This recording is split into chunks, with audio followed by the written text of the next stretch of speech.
నమస్తే సార్. నమస్తే మా. సార్ చాలా వరకు మిమ్మల్ని అడుగుతూ ఉంటాను సార్, మన ప్రేక్షకులు చాలా కామెంట్స్ చేస్తున్నారని. అందులో భాగంగా మోకాళ్ళ నొప్పులకి ఏమన్నా ఆయిల్స్ ఉన్నాయా అని చెప్పేసి కింద కామెంట్స్ రావడం జరిగింది. ఎందుకంటే చాలా మంది మనం డ్రింక్స్ దీని రిలేటెడ్ చేసాము. సో ఏమన్నా ఆయిల్స్ ఉన్నాయా సార్? ఆయిల్స్ ప్రిపేర్ చేసి చూపించచ్చా వాళ్ళకి? చాలా ఉన్నాయమ్మా. చాలా మంచి ప్రశ్న అడిగారు. ఇంచుమించు మన ఇండ్లలో ఉన్నటువంటి వాళ్ళలో దాదాపు ఉదాహరణకి ఒక 5-6 మంది మన మెంబర్స్ ఇంట్లో ఉన్నట్టు వాళ్ళు ఉంటే వాళ్ళకి ఇంచుమించు ఒకరికి కానీ ఇద్దరికి కానీ మోకాళ్ళ నొప్పుల సమస్య ఉండేటువంటి పరిస్థితి ఏర్పడుతుందమ్మా. సో దీనివల్ల మరి మోకాళ్ళ నొప్పులకి ఏదైనా ఆయిల్స్ తెచ్చుకుని వాడుకోవాలన్నా చాలా ఖరీదైనటువంటి ఆయిల్స్ గా ఉన్నాయమ్మా. ఒక 50 ml 70 ml 100 ml ఇంచుమించు ఆ రేంజ్ లో ఉన్నటువంటి ఆ యొక్క మోకాళ్ళ నొప్పులకు మార్కెట్ లో దొరికేటువంటి ఆయిల్స్ కూడా కనీసం 100 రూపాయలు 150 200 250 రూపాయలు ఉన్నాయమ్మా. సో మరి ఇంటిల్లిపాది మరి రెగ్యులర్ గా వాడుకోవాలన్నా కానీ అంత ఖరీదు పెట్టి ఆయిల్స్ తెచ్చుకోవడము కొంతమందికి సాధ్యమవుతుంది కానీ ఎక్కువ మందికి సాధ్యం కాకపోయే పరిస్థితి ఏర్పడుతుందమ్మా. అలా కాకుండా ఇప్పుడు మనం చెప్పినటువంటి పద్ధతిలో ఆ ఆయిల్ తయారు చేసుకుని వాడుకోవడం వల్ల మరి సూక్ష్మంలో మోక్షం అన్నట్టు అత్యంత తక్కువ ఖర్చుతో మెండైనటువంటి ఫలితాన్ని పొందవచ్చమ్మా. ఓకే సార్, దానికి ఏం ఐటమ్స్ కావాలనేది కేవలం 3 పదార్థాలమ్మా. ఆవాల నూనె ప్రధానంగా కావాల్సి వస్తుందమ్మా. ఈ ఆవాల నూనె, రెండవది వామమ్మా. దీన్ని ఓమము అజవాయిన్ అనేటువంటి పేరుతో పిలుస్తుంటారమ్మా. 3వ పదార్థంగా కర్పూరం.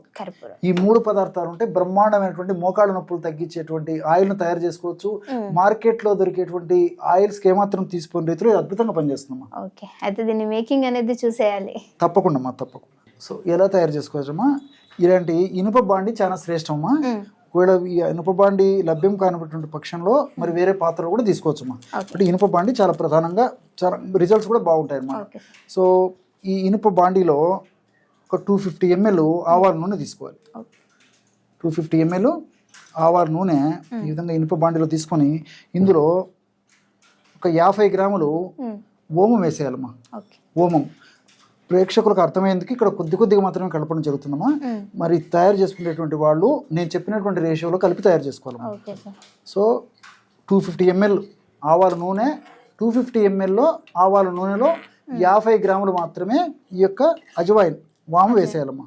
వాము వేసిన తర్వాత కొద్దిసేపు అలాగే కాచడం వల్ల ఈ వాములో ఉన్నటువంటి అనేక రకాల ఔషధ గుణాలన్నీ కూడా మనకి ఈ యొక్క ఆవాల నూనెలోకి వచ్చేస్తాయమ్మా. ఈ ఆవాల నూనె మస్టర్డ్ ఆయిల్ అనేటువంటి పేరుతో పిలుస్తుంటారు అనమాట.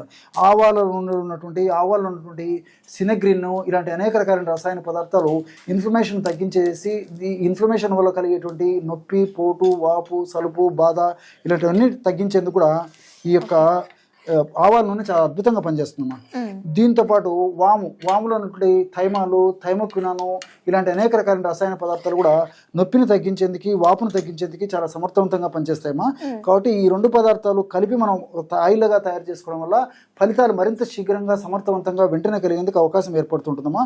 అంతేకాకుండా మరి ఈ పద్ధతిలో యొక్క ఔషధాన్ని తయారు చేసుకోవడం వల్ల ఏం జరుగుతుంటే అప్లై చేసినప్పుడు చాలా త్వరగా చర్మం పీల్చుకొని దాని యొక్క ప్రభావం కూడా చాలా త్వరగా కలిగించేందుకు అవకాశం ఏర్పడుతుందమ్మా. ఈ యొక్క తైలాన్ని మనం వాడుకోవడం వల్ల మరొక ప్రయోజనం ఏంటంటే మోకాళ్ళ భాగంలో ఉన్నటువంటి అనారోగ్య పరిస్థితి ఏదైతే ఉందో ఆ యొక్క అనారోగ్య పరిస్థితి అంతా తొలగించేందుకు చాలా చక్కగా ఉపయోగపడుతుంది. అంటే మోకాళ్ళ భాగంలో ఉన్నటువంటి కండరాలలో సమస్య ఉన్నప్పటికీ ఒక మోకాళ్ళ నొప్పులు వస్తుంటాయి. అదేవిధంగా గుజ్జు సరిగా లోపల ఉత్పత్తి కాకపోయినప్పటికీ మోకాళ్ళ నొప్పులు వస్తుంటాయి. ఈ యొక్క ఔషధాన్ని వాడుకోవడం వల్ల మోకాళ్ళ భాగంలో గుజ్జు త్వరగా అరిగిపోకుండా ఉండేందుకు, మోకాళ్ళ యొక్క ఈ యొక్క ఫ్లెక్సిబిలిటీ బాగా ఉండేందుకు చాలా చక్కగా ఉపయోగపడుతుంది. అదేవిధంగా మోకాళ్ళ భాగంలో కండరాల ఉన్నటువంటి లిగమెంట్స్ కానీ, అదేవిధంగా మరి టెండాన్స్ కానీ వీటికన్నిటి కూడా చాలా చక్కగా పనిచేసి వాటిలో ఎక్కడ ప్రాబ్లం ఉన్నా రెక్టిఫై చేసేందుకు చాలా చక్కగా ఉపయోగపడుతుందమ్మా. చూసారమ్మా. కాస్త ఈ విధంగా రంగు మారిన తర్వాత దించేసుకుంటే సరిపోతుందమ్మా. ఈ విధంగా తయారైనటువంటి ఆయిల్ని ఒక పాత్రలో ముందు వడగట్టేసుకోవాలమ్మా. ఈ విధంగా తయారైనటువంటి ఆయిల్ని కాస్త వేడి, మరింత వేడిగా ఉన్నప్పుడు కాకుండా కాస్త వేడి తగ్గిన తర్వాత ఆ ఆయిల్ వడగట్టుకుంటే సరిపోతుందమ్మా. సో ఈ పొగలు రావడం తగ్గిపోయేసేసి వేడి అట్లే మెయింటైన్ అయినప్పుడు వడగట్టుకుంటే సరిపోతుంది. ఈ విధంగా వడగట్టుకున్న తర్వాత అందులో ఒక 20 గ్రామ్స్ వరకు అమ్మా కర్పూరం పొడి. సో 20-25 గ్రామ్స్ వరకు కూడా వేసుకోవచ్చుమా. అప్రాక్సిమేట్గా నేను ఇందులో వేయడం జరుగుతుంది. ఈ విధంగా కర్పూరాన్ని పొడి చేసి ఇందులో కలిపేసేసి వెంటనే మూత పెట్టేసేయాలమ్మా.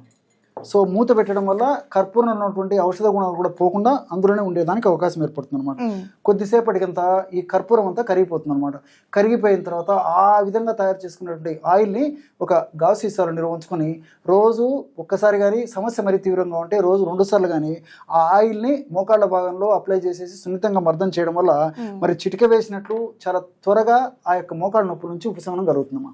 Okay sir. అంటే మనం మూత పెట్టకపోయినప్పటికీ సువాసన కూడా వస్తుందమ్మా. మూత పెడితే ఆ యొక్క, ఎందుకంటే ఈ కర్పూరంలో వోలటైల్ ఆయిల్స్ ఉంటాయమ్మా.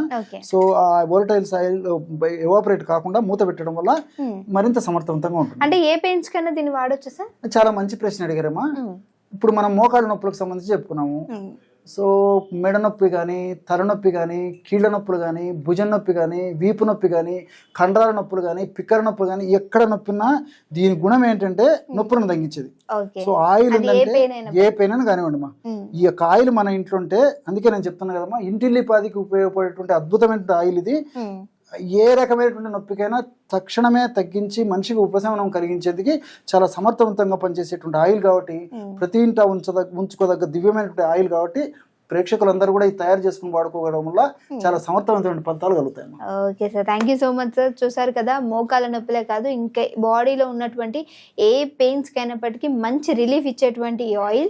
సో డెఫినెట్గా ట్రై చేయమని చెప్తాను. మీరు ట్రై చేసిన తర్వాత మీ వాల్యుబుల్ కామెంట్ అనేది కామెంట్ చేయడం మర్చిపోకండి. మీకు ఇంకేమైనా హెల్త్ రిలేటెడ్ వీడియోస్ కావాలి అన్నా, ఇంకేమైనా ప్రాబ్లమ్స్ ఉన్నా దాన్ని కామెంట్ చేసినట్లయితే నాతో పాటు సార్ ఉంటారు. సార్ కూడా డిస్కస్ చేసి ఆ వీడియోని మీకు ఏ విధంగా ఏ రూపంలో తీసుకొస్తే బాగుంటుంది అని చెప్పి, మెడికల్ ప్రాపర్టీస్తో ఎలా ఉంటుందని డెఫినెట్గా మీ వరకు ఆ వీడియో తీసుకురావడానికి ట్రై చేస్తాం. ఇంకో వీడియోతో మళ్ళీ మీ అందరి ముందుకు వస్తాం. చూస్తూనే ఉండండి ఆ ఛానల్. Thank you sir. నమస్తే.